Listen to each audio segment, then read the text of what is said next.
What's going on, you guys? Frost here, and I'm back with another guide. This time I'll be telling you guys how I play Tahm Kench's jungle. If you find this guide helpful in any way, please do remember to click that like button, as this will help me get this guide out there to more people. Also, if anything changes that will affect this guide, there will be an update in the description.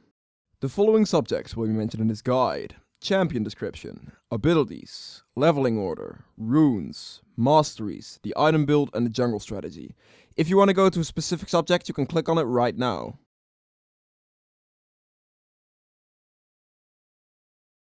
Champion description. Tahm Kench is a really strong tank jungler.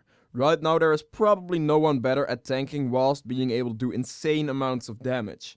Also, Tahm Kench has one of the best ults to gank lanes with, so you can counter gank or gank with it insanely fast and efficient. And if you combine this with an absolutely insane clear speed, you have a very strong jungler. Another great thing about this champion is the insane amount of CC and utility he offers. The base damage Tahm Kench has is insanely high, and his W is percentage maximum health, meaning that you will destroy anyone, even tanks. If you're like a champion that pretty much never dies with really high damage output, Tahm Kench is definitely the champion for you. Tahm Kench's abilities, his passive, an acquired taste. Tahm Kench's basic attacks and damaging abilities apply an acquired taste to the enemy champions, stacking up to 3 times.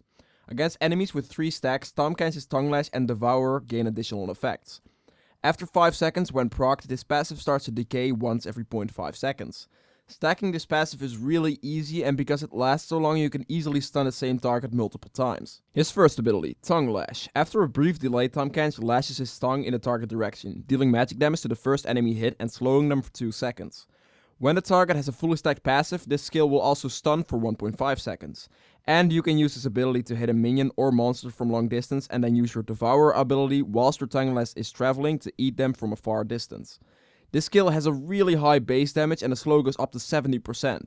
Plus, it has a really low cooldown, meaning that you can use the skill a lot to get stuns off or just to slow your targets down to catch up to them. His second ability, Devour and Regurgitate. At first you'll have access to Devour.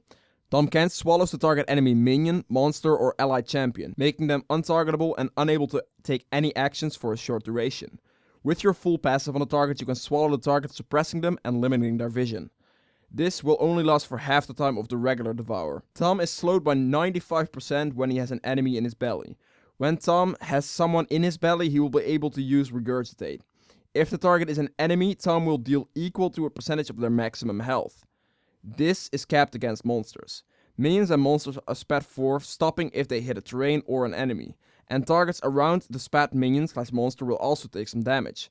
This skill is what gives Tahm his insane clear speed, and also what makes him such a godly damage dealer whilst going full tank.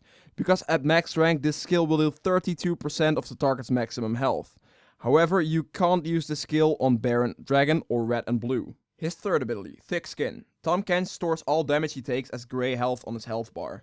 Whilst Thick Skin is not on cooldown, and after taking no damage for 2.5 seconds, Tahm Kench rapidly heals for a portion of his grey health over time, consuming it in the process. When using this skill, Tahm converts his current grey health into a shield, which slowly decays over 6 seconds. This skill pretty much just gives you a second health bar, and with your full tank build, it will make it so you likely never die. His fourth ability, Abyssal Voyage.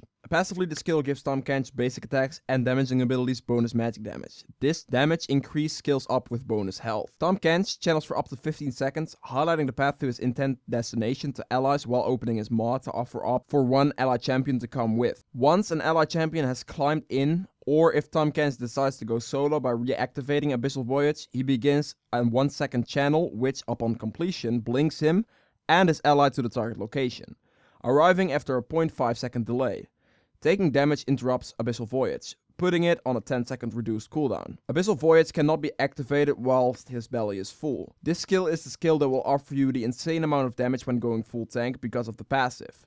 Besides the passive, the skill will make ganking really easy because you can just go into any lane in a few seconds. Leveling these abilities. On level 1 I start with my W because this will give you the fastest initial camp clear. Then on level 2 I'll take my Q because you need the extra damage it offers since you cannot use your W on the red or blue buff. Then on level 3 I'll take my E to give me a lot more health in the jungle to survive even better. As far as maxing goes, I'll max my Q first since this will be your main damaging ability as well as the bigger slow it gives. Then I'll max my W second for the increase in damage and more damage to monsters as well. And finally, I'll max my E last because this skill doesn't give you any type of damage increase and you don't really need the bigger shield it gives you until the later game. And of course, you get your R whenever possible. The runes. I go for 9 attack speed marks, 9 scaling health seals, 9 scaling CDR glyphs and 3 flat armor quints. I go for the attack speed marks to be able to clear my jungle in the first few levels, plus it will help you later on in the game to apply your passive faster. I go for the 9 scaling health seals because Tahm gets a lot of his damage from his bonus health. Then I take 9 scaling CDR glyphs to give me a lot of CDR later in the game, and I take the 3 flat armor quints to help me tank the jungle camps early on in the game. The Masteries. I go for 12, 0, 18 on Tahm. In the offense tree I take the increased spell damage because Tahm's damage mainly comes from his abilities. Then I take double-edged sword for extra damage into extra sustain. And you end off with Oppressor. The reason you get this is because it's very easy for Tahm to slow or CC an opponent. In the resolve tree I take the increased armor and magic resist to help you be more tanky, into movement speed to help you move faster since you are very slow. Then you take runic armor because this simply just helps you in every possible way, into the summoner spell and slow reduction. And ending off in Strength of the Ages. Again, Tahm gets a lot of his damage from bonus health, so this will help you deal more damage. The item build. There is pretty much only one item build that works best on Tahm, so let's get right into it. Starting off, you want to get a Hunter's Machete and 3 health potions. The reason I get 3 health potions is because you need that extra health they offer. From levels 1 to 3, Tahm has a very bad clear, but after that it becomes really easy. So after clearing 3 camps, you want to go back and get the other half of your jungle item with 1 extra health potion. Now you want to finish your Stalker's upgrade. I get this upgrade simply because it helps Tahm catch people and you really need that. At this stage, you want to get a Cinderhulk enchant as fast as possible. Again, because a lot of Tahm's damage comes from bonus health, and what better way to get it than by getting Cinderhulk. At this stage you want to get Ninja Tabis. These boots offer you the best tank stats in the game. Now you want to get a Deadman's Plate. The reason you want this is because you want that extra mobility it offers. It also gives you a lot of health. At this stage you need to get some magic resist, and there is no better item on Tahm than Spirit Visage. Simply because it will increase his sustain massively. Also his damage goes up because it offers you a lot of health. Then at this point you want to get a ZZ Rod Portal. The reason you get this item is because it offers you a lot of magic resistant armor in one item. It also gives you a lot of extra mobility and it will allow you to split push very effectively. This comes in very handy because if you split push as Tahm, the enemy has to send at least 3 people to even deal with you. Then to finish this build off you want to get a Titanic Hydra. With the amount of health you have stacked up so far, this will make your damage go up immensely. The jungle strategy. In the background right now you can see the jungle clear for both sides of the map. Whilst this is playing I want to talk to you guys a bit about ganking, team fighting and how to clear your jungle effectively. Let's start with the last point first, clearing your jungle. The spell rotation you generally want to use is start with your W on the big monster in the camp, and on the red or blue camp you can use it on a small minion. After this, you want to spit the target out, then you want to start auto-attacking and use your Q on the big target. Once you lose about 15% of your health, you want to use your E to make sure you won't lose any more health whilst doing the camp. As soon as your Devourer comes back up, you can finish off the camp, unless it's already really low. Generally, you only want to use Devourer once per camp.